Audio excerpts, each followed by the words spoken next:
Hey, my friends, I wanted to give you an update. It's October 4th. Yesterday, I posted the video about talking about the possibility, the Reuters news agency article that they're claiming that the shooter, Stephen Paddock, had converted to Islam a few months ago, and they're trying to, say that they used him as a quote-unquote soldier of jihad. Well, to further add credibility to that narrative, we now have Clark County Sheriff Joseph Lombardo, who has come out and made a statement that the Las Vegas shooter, Paddock, may have been radicalized. Now, as far as I know, in the sheriff's statement, he didn't come right out and say radicalized by Islam.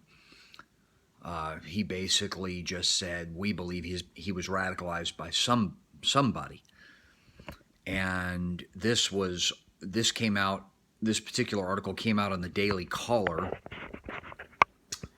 and the sheriff's statement also came out, was publicized by all the major news media.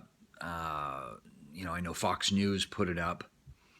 And so this is huge because, as you know, law enforcement's very cautious, as they should be, with how they present anything.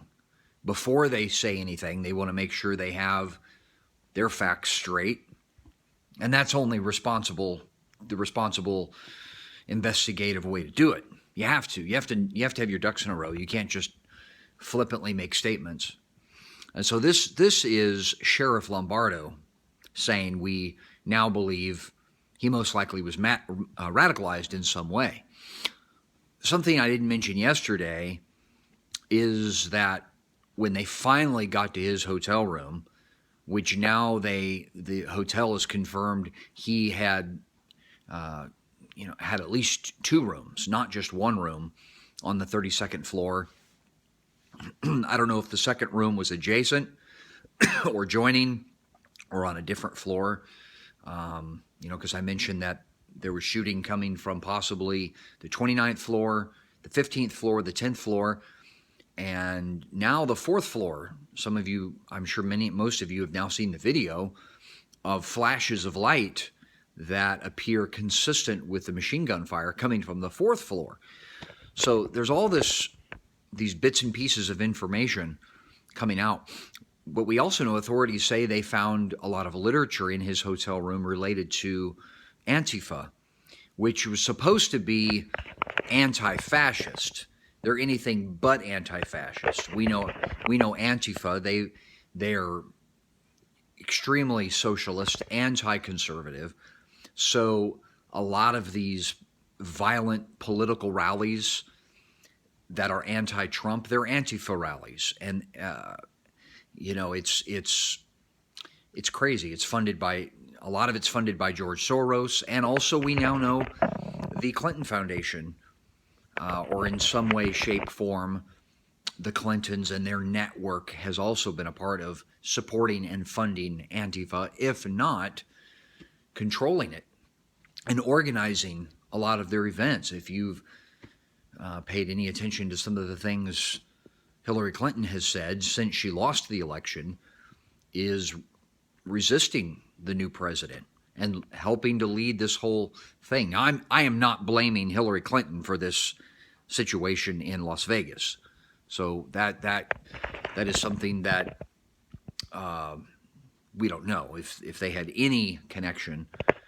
But we now know Antifa has a connection to this man. So put two and two together, and there are connections between radical Islam, jihad, and Antifa.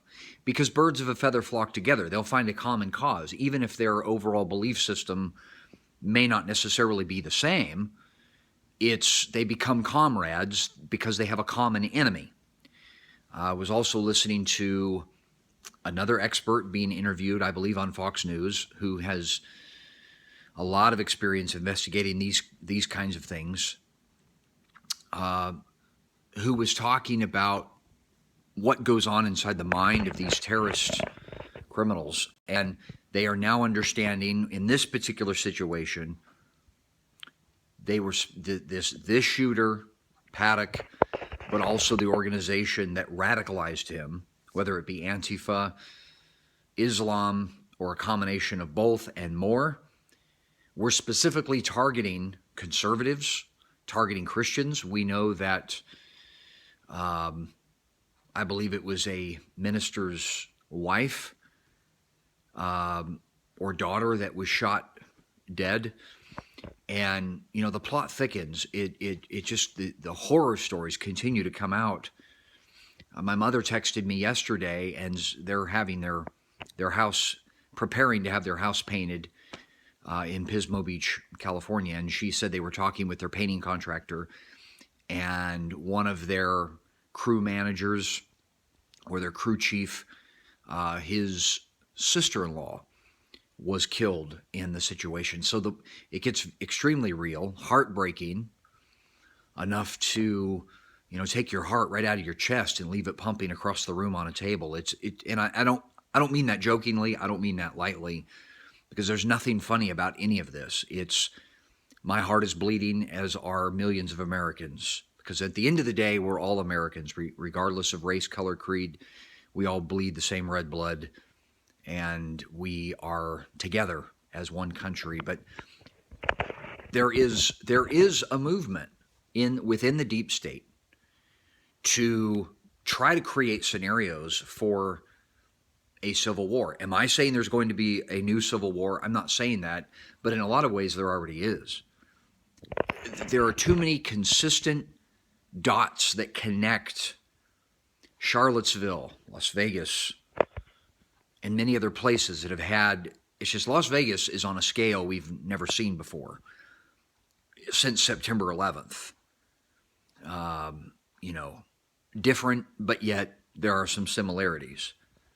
There are so many mysterious elements about this. So we'll continue to give updates as information comes out, but I specifically wanted to bring to everyone's attention. I didn't break this story, you know, but I tried to connect this to the prophecy angle, as you know. And so to have Sheriff Lombardo make a statement that the man they believe was radicalized, and then to have the connections, the possible connection with Islam, and I said yesterday, that could just be propaganda from Islamic State, could be a lie, may not be any truth to that. However, there are some other crazy things, such as his, you know, I already mentioned Antifa, his connections to Antifa. See, what happens is a person doesn't have to have a lifelong history with these organizations. All they have to do is brainwash them, radicalize them, and they've got their man, or their woman, they've got their person that will carry out their active jihad. So now we know as well, his girlfriend, some really weird things. They at first had said she was not a person of interest. Now they're looking at her again. It appears that he had been in the Middle East. She apparently had been in the Middle East as well. But then there was also connections in the Philippines. We know Islamic State is wreaking havoc in a lot of ways in the Philippines.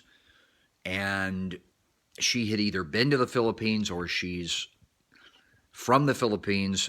I'm not sure about all the details about her, but they're looking at her very closely and seriously. Many other pieces of the puzzle. I didn't even mention the fact that before the 45 minutes before the shooting had taken place, and I know others have mentioned this, there was a witness who said there was at least 2 people going around the crowds trying to warn people, saying, you're going to die, everyone's going to die. And apparently security felt like they were just crazy people and ushered them out. Who were those people? I don't know if they've found out who they are, or if they've caught up with them, authorities to question those people. So there's going to be a lot more that comes out. Love and appreciate all of you preaching tonight in Durant, Oklahoma, and hope all of you have a great day. And until next time, may the Lord be with you.